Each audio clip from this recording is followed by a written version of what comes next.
Do not buy a house in 2024 without watching this video. We're going to share some of our predictions of what's going to happen in 2024 and find the best opportunity for you in your individual market. Stay tuned. One of the first things that we're going to see in the market in 2024 is it's kind of a tale of two markets. We have kind of a split market. We have some markets that are very much business as usual, right? Post pandemic, during the pandemic, and then, it's just kind of stayed the same, right? It's just kind of cruising right along, still very high demand and still very little inventory. So they're kind of just going, staying the same. No major changes. However, there's some real estate markets that have drastic change. And post COVID and recovering after the pandemic, we're seeing a lot of different things, right? We have the whole work from where you want. And that drove a lot of things in real estate during the pandemic where you could work anywhere you want. People went all over the world. And, some of that's already happened, but we're going to see some this year, some of those remote workers moving up into markets that they wanted because they got that great job. They're really excited to be, working for their company and being able to work where they want. And before, they never had the opportunity to live in New York City or Chicago or LA or one of these, major metropolitan areas. And now they have this great job that allows them to work from anywhere and they want. And so we're seeing that move up. We're also seeing the remote workers moving out. Now, we saw a lot of people move into cities for a high quality of life or affordability. And as those got very popular, and we've seen as much as 40% growth in a few years, we've seen some of those remote workers moving out, not out of the area, but out from the city that they moved to into other growth opportunities, into emerging markets, and into more affordable markets. And so that's a trend that we're going to see a bunch in 2024. Is you're going to see that radius, that 10 or 15-minute radius, expand into a 30-minute radius. And in some of the cities that have really good public transit, it may be more than that.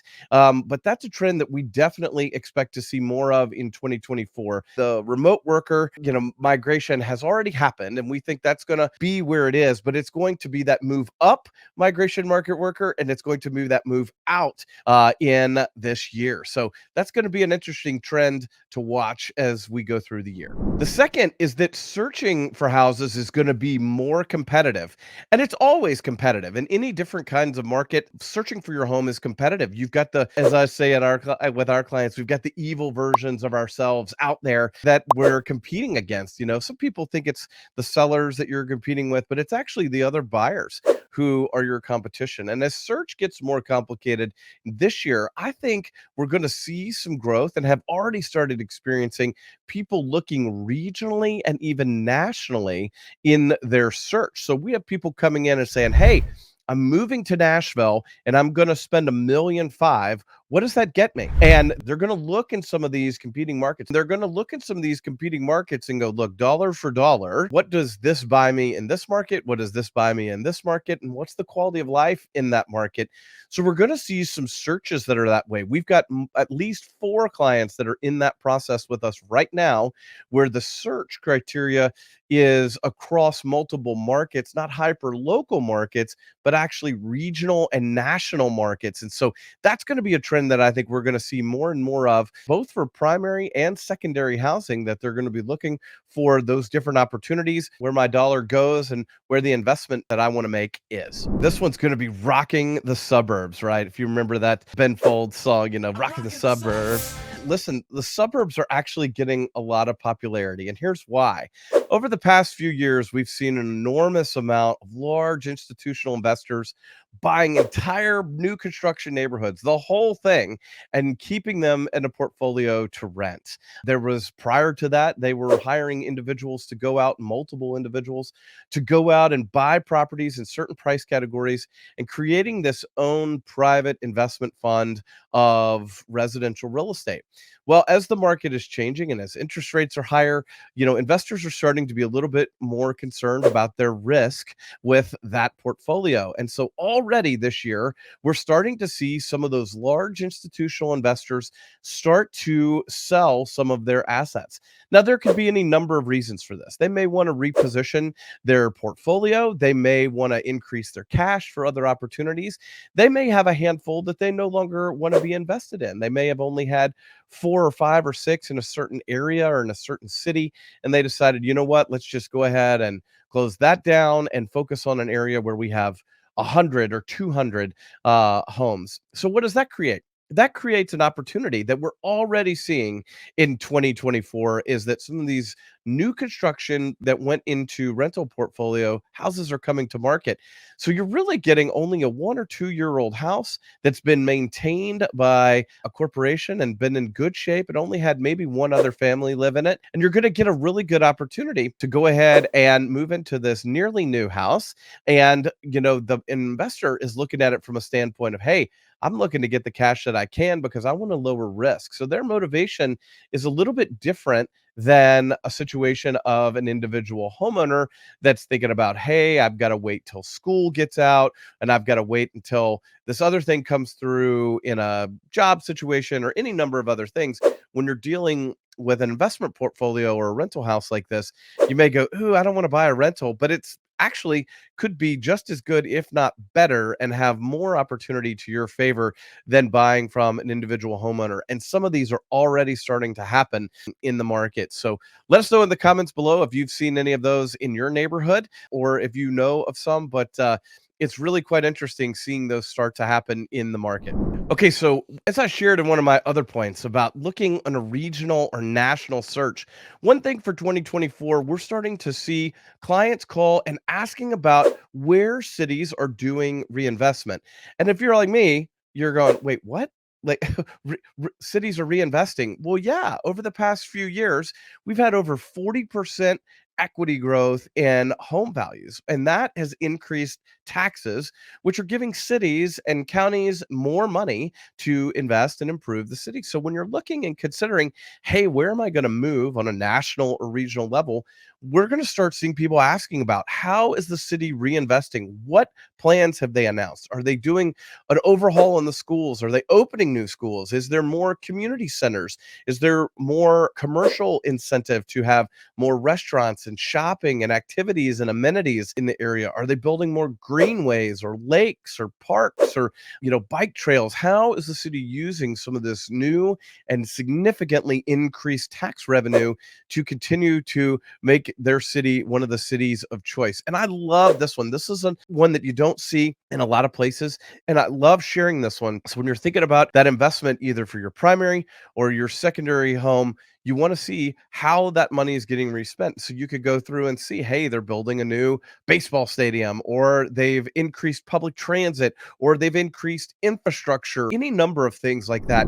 So where is the dense and vertical living market going this year? Well, actually, it's kind of got another split market thing. There's a couple things going on there. Fewer and fewer people are making the commute into downtowns. So cities are going to be looking for ways to motivate people and developers to come into town. We're going to be finding some incentives and opportunities, some tax incentives, some pricing incentives, some quality of life incentives that you're going to see to continue to drive people into the city centers and back to the city centers. But at the same time, we're seeing super high demand around some luxury vertical residences that have additional amenities. Now, some of these come in properties that are branded with high-end luxury hotels, the Ritz or the Four Seasons or the W residences, and you're seeing those pop up all over. We have several that have popped up in Nashville, and they're very, very popular. And it's a very comfortable investment for people that are looking from across the country. More than half of the investors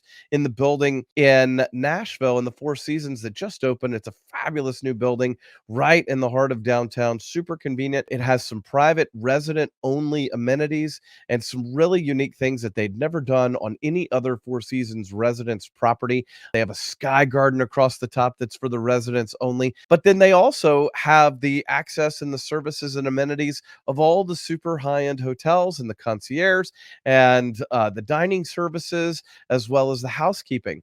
And so this is something that we're seeing as a trend this year as well, that people are looking for those additional amenity services in their secondary housing, and they're looking to align with brands that match them, but they also have confidence in. So how are rates going to affect the real estate year ahead? Well, we think the Fed is telling us they're going to do at least 3 more rate cuts this year. So that bodes really well for some of the folks that have been locked in to their low, ultra under market mortgage rates. And that has, over an 18 to 20-month period, created a huge backlog of people that want to move and are thinking about moving, but they've been locked in because if they move, it would be a 3 or 4 times more monthly expense because of going from a 3 or 4% mortgage to an 8 or 8.5% mortgage would be just prohibitive. They just decided there was no reason to do it, but they've been thinking about it, and they've been wanting to move closer to family or closer to their children or closer to wherever they've wanted to retire to. And so as rates start to soften, we're going to see more and more inventory coming to market. But in the year ahead, we know that the Fed is talking about making these cuts. Rates are already significantly down from where they were at the peak, and having hit that 23-year record low for mortgage applications, I definitely think we're going to see an increase in applications because rates have become a little bit more normalized and stable, as opposed to the super ultra low and then the ping pong to the super ultra high. And now we're finally getting to that new normal where things are going to settle out. Probably those twos and threes are gone, but it's not as bad as those eights, nines, or even tens that people have seen before. So we're starting to see rates stabilize, and that's going to mean more people are going to have an opportunity. It's a little bit more tolerable to get out of that locked in rate and go ahead and move forward. And let's not forget, in a market like this, you can negotiate great opportunities. You have less competition, and you can always renegotiate your rate. You can't always renegotiate your price. And so this is an opportunity to get into a market to get the house that you want with less competition. And yes, it's got a higher rate now, but as rates fluctuate and as different products come out over time and months ahead, you can adjust that many times throughout your ownership of the home. So where are prices going in the year ahead? Well, it looks like prices are going to stay about the same, if not continue to grow. We still have an inventory issue in the United States. We still have an inventory deficit from the Great Recession in '08 and financial crisis that we went through in '08. We still have a house shortage there, and we still haven't recovered from the pandemic of not having enough houses on the market. So, with rates starting to stabilize and still having lower inventory, it's still going to be a very competitive market when houses come to market. Now, that does not mean there's not an opportunity for you. The opportunity lies in the market of the moment and taking advantage of that opportunity. Being in the market, you can find great opportunities that someone else needs to move for another reason and may be willing to take less, or may be willing to move more quickly for someone who can close quickly with fewer contingencies. So there's always an opportunity in the market. The market doesn't make the great transaction for you. Finding your opportunity and your strategy in the market makes that opportunity for you in the market. Instead of waiting for the market to make the great deal, actually, it's us and our strategy and our actions in the market. So if you want to know more about that and what we're doing with our clients, we'd love to hear from you and schedule time with you to do a quick 15-minute catch up and hello, here, and do a video conference wherever you are in the world. But there's a lot of opportunity. You just got to know where it is and how to identify it when it shows up in your search. And so the next prediction is, everyone's sitting around, when is the market going to crash? When's the big crash? When are we going to see those opportunities, those 50 cents on the dollar, houses? And this is not good news. I just don't think it's going to happen. And here's why. There's a couple different things. We think that rates are going to stabilize. We're going to see the Fed do 3 different rate cuts this year. We're seeing rates come back into a normalization range, and we still have an inventory issue. Well, with inventory still being an issue, that's still going to keep demand very high, which keeps prices ultimately on the higher end and sustaining on a sustained growth path. So throughout the year last year, we kept telling our clients, in spite of what was being told in the media, when you look at the actual numbers, you could see that the list price to sales price ratio hovered right in between in certain price categories, only 1 and 2%. Were there outstanding or amazing deals? For sure. And is there an uptick in foreclosures? Yes, over the lowest amount of foreclosures in all time. So that big crash just isn't on the horizon, because people that are going to move, those people aren't going to go be homeless or not buy again or become permanent renters. 70% of the people that are going to bring some of this new inventory to market are actually going to be buying again. And so they're also going to be part of the competition in the market in the year ahead. For those of you that know folks that are thinking about waiting for that big crash, there's opportunity in the market of the moment. You've just got to be in the market to find it and to be ready to strike when it shows up for you. So share this video with the person that you know that is waiting for that big moment, because we're having it. We've had helping clients get hundreds of thousands off original list and under market deals.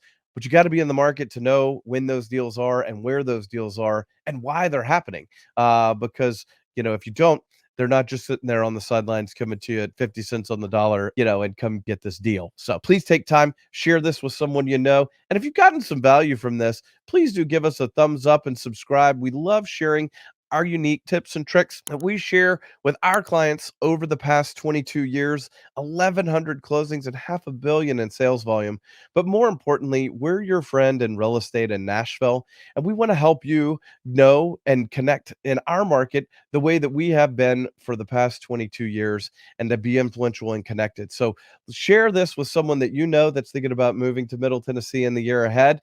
And if you're not moving to Middle Tennessee and you need another partner in another market, let us know. We have connections and influence with our realtor network across the country and even the world that can get you connected with, and we're happy to make an introduction to the market that you're moving to. So that's it. Some of our predictions for the year ahead in real estate. Let us know in the comments below which one was the most valuable for you. We love bringing good content like this to our friends, and locally, nationally, and even internationally. And know that we're here to help you 6 days, 6 months from now, whenever you're ready to get started. We're ready to start our relationship and get connected with you. So let us know which one you're going to be applying in your search in the year ahead. But until we connect again, my name is Alex, and I'm your friend in real estate in Nashville. And until we connect again, keep on keeping on.